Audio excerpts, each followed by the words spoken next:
God's people. Do you see what's going on in the world? I sure do. Years ago, I published my exposition videos going through the scriptures that focus on the end times, like Revelation, Daniel, the Olivet Discourse, and some others. And also my 5-part series showing how C.I. Scofield single-handedly inserted a brand new theology into the colleges, which then bled into virtually every organized church out there. But not until recently have I started to see how Scofield's new theology, now known as Dispensationalism, is really plunging the world into the end times. Sadly, due to the way some social media is monitored and disciplined for having different facts than the mainstream wants you to have, I have to deal with these issues by choosing my words wisely to avoid any penalty flags. It seems that the Middle East has certainly become a world topic again, hasn't it? If you're not paying any attention to the news, it seems that one group of people decided to attack another group of people because they think they shouldn't live in their land. Each side is claiming this is our land and you shouldn't be here. Which side is correct? Well, as Bible-believing Christians who understand the history of the world, we should easily know, right?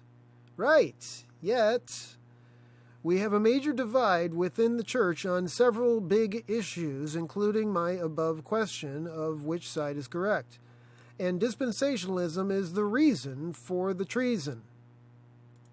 Now, not every divisive issue within the church comes from dispensationalism, of course. I'm not saying that. But dispensationalism deals with the end times. So it's simply the end times divisive issue that has linked itself with the previous divisive issues that came before it. The main one, in my opinion, is the once saved, always saved issue that originally stemmed from Luther and Calvin, who didn't really understand what faith meant yet and just chalked it up to intellectual belief. So I see how some professing Christians who subscribe to one side of a divisive issue usually tend to also subscribe to the same side as each other of a different divisive issue. Birds of a feather flock together, right? Hence why we have so many different denominations, right? But what if they're all wrong? What happens if they're on the wrong side of each divisive issue? Are they really a church? Church history has been the never-ending quest by God's people to understand sound doctrine based on the Word of God. At first, oral transmission spread the truth from Jesus to his followers, who then spread it to others. But everyone knows the telephone game of oral transmission is unreliable and subject to something changing during transmission. Therefore, the truth needed to be written down. Well, only a few of the earliest Christians could write anything down. Eventually, the 66 books of today's Bible will be written and canonized. And it's there that we'll find the truth explained for future generations. But at first, the writings of a few other people will become important to the earliest church too. And those writings still exist today for us to see what they believed. Any professing Christian should want to be on the correct side of any divisive issue, right? Nobody wants to be wrong. But these divisions have been springing up for almost 2,000 years now, and not many of them seem to ever get solved, and the wrong belief discarded forever like it should be. Why not? Pride every time. Once somebody tends to learn something, whether it be correct or not, they tend to stick with it and disregard any other possibilities out of fear of being proven wrong and having to admit they got conned, and out of sheer laziness in not wanting to put the same time and effort into the opposing side of the issue as they already did for their current side. So the quest for sound doctrine has therefore had its ups and downs. But today we have the ability to settle a lot of these debates, now that we all have access to the same info on the internet, and can ultimately do an exhaustive study which incorporates the Holy Bible itself along with all of church history, especially the earliest stuff. Now, I'm the oddball here, I know. I didn't grow up in a church, never read the Bible, went to public schools, and wound up as an atheist.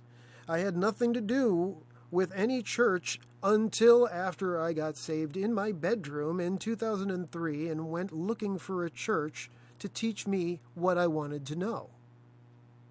And the first couple of churches taught me classic dispensationalism straight out of Bob Jones University, graduate after graduate. Then I started reading my Bible every day on a devotional schedule. Another perk of being an oddball is that I had plenty of time to just study this stuff every day because I didn't have the typical day job that most people do. The pre-trib rapture was what I never accepted, and all of dispensationalism unraveled from there over the course of the next decade or so. So I've become quite the self-proclaimed expert on refuting anything and everything related to dispensationalism, including some things that nobody else has even discovered yet. Like John in the wilderness, I proclaim what I've learned for those with ears to hear to take and discern if it's truth or not. Back to today. I've now seen enough escalation in the Middle East to know that the greatest tribulation is coming soon to an earth near you. And the elect will either fall for the strong delusion or they won't. It's my duty to let God's people know how to be on the right side of this issue. The answers are in the scriptures, but false doctrines come from false interpretations of those scriptures.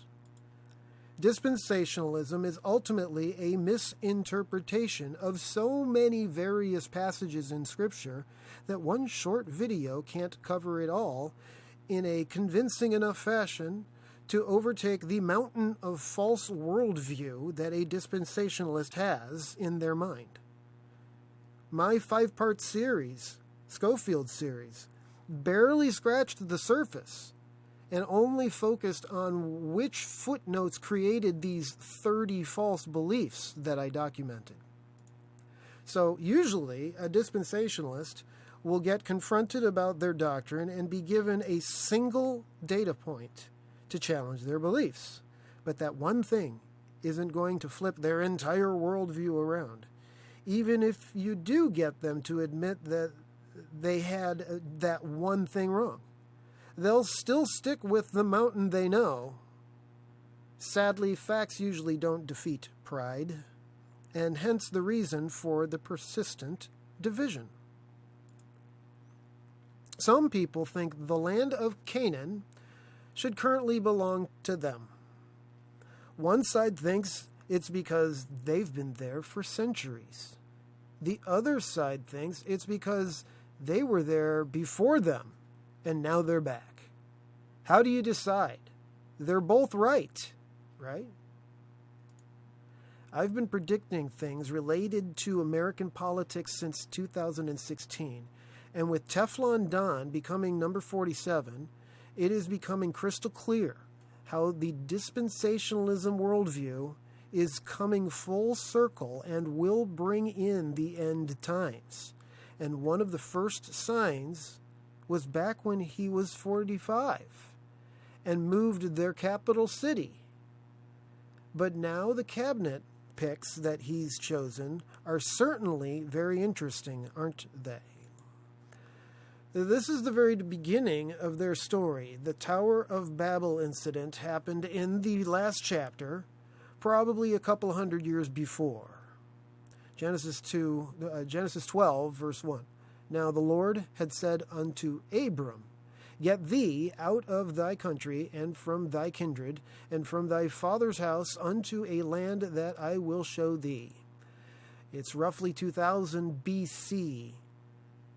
Abram is called out. That happens to be the meaning of the word church, a called out assembly. We'll see that actual word. We'll see the actual word that means church in Exodus 12, when God's people were called out of Egypt. Genesis 12, verses 2 and 3. And I will make of thee a great nation, and I will bless thee, and make thy name great, and thou shalt be a blessing. And I will bless them that bless thee, and curse him that curseth thee. And in thee shall all families of the earth be blessed. These verses may sound familiar, talking about bless them that bless thee, and curse him that curseth thee. They are talking about the future church. The words, all the families of the earth, looks beyond the cross to the ultimate goal of God's salvation plan. But then there's Genesis 15, where Abram asks how this can happen without any children. So God tells him that he will have a son. His wife is too old, so he has a kid with a younger woman, and it was his wife's idea. But it was bad advice because it wasn't the child God was talking about. This child was promised to come from Abram and Sarai. The church seems to have forgotten the original miracle that began the hunt for the Messiah. How did Sarai get pregnant? She was 90. It's a stretch to think that she was still producing eggs for that long. And she never had a kid before. So how does a barren woman in menopause get pregnant? The same way a virgin girl gets pregnant without sperm. Those are the two bookends to the gospel.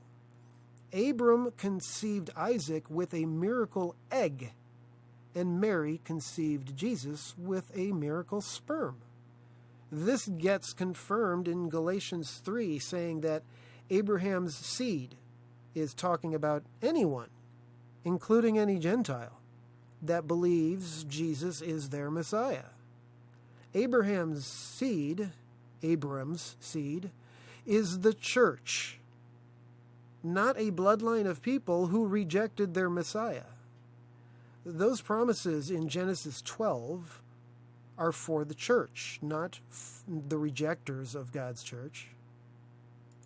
But in comes dispensationalism in the 1800s, the time when Satan was able to spin off all sorts of various cultish new religions like the Jehovah's Witnesses and the Mormons.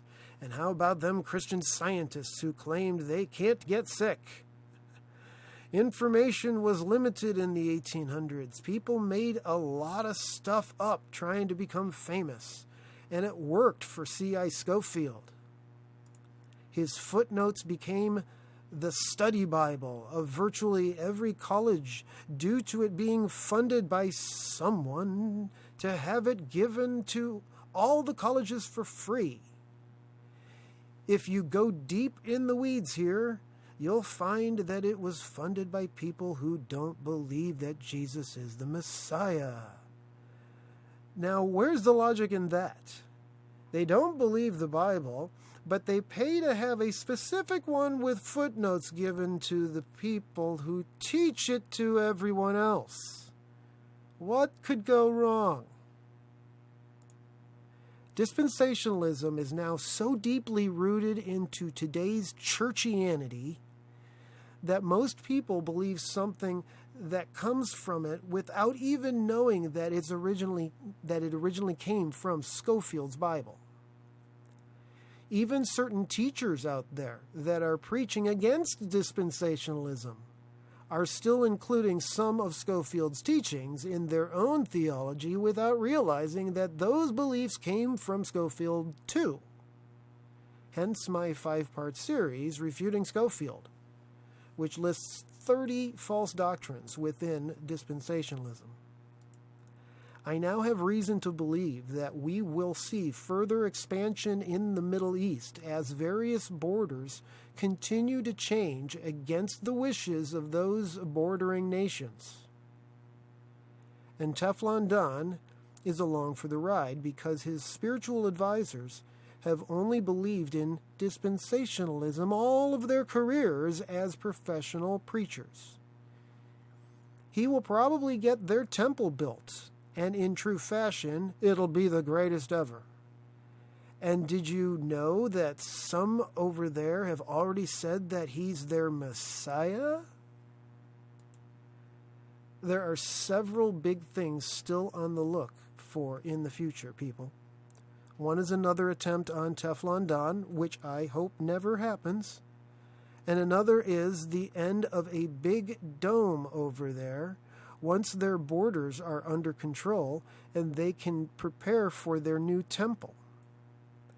And meanwhile, the sixth seal great earthquake is still the next imminent thing to happen, in my opinion. And considering how visible the actors are on the other side of Revelation right now, I have to believe that quake is almost here.